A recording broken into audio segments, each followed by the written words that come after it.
செய்திச் சுருக்கம். உள்நாட்டுச் செய்திகள்.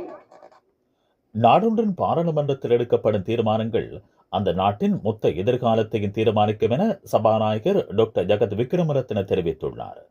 எனவே எதிர்காலத்தில் நாட்டை பொறுப்பேற்கக்கூடிய மேம்பட்ட மனப்பாங்கை கொண்ட உன்னத மனிதர்களை சமூகத்துக்கு வழங்கும் பாரிய பொறுப்பையும் அர்ப்பணிப்பையும் ஆசிரியர்கள் நிறைவேற்ற வேண்டும் என சபாநாயகர் வலியுறுத்தியுள்ளார்.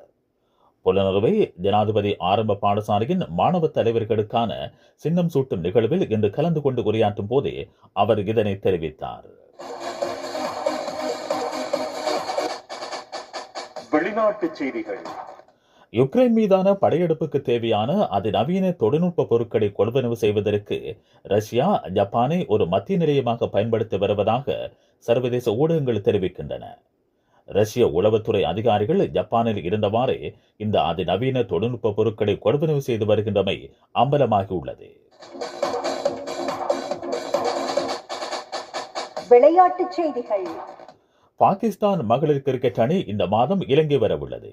இரு நாட்டு மகளிர் அணிகளுக்கும் இடையில் 3 ஒருநாள் கிரிக்கெட் போட்டிகளும் 3 T20 போட்டிகளும் நடைபெறவுள்ளன. முதலாவது ஒருநாள் கிரிக்கெட் போட்டி ஹம்பாந்தோட்டை சூரியவெவ சர்வதேச கிரிக்கெட் மைதானத்தில் எதிர்வரும் 23ஆம் தேதி நடைபெறவுள்ளது.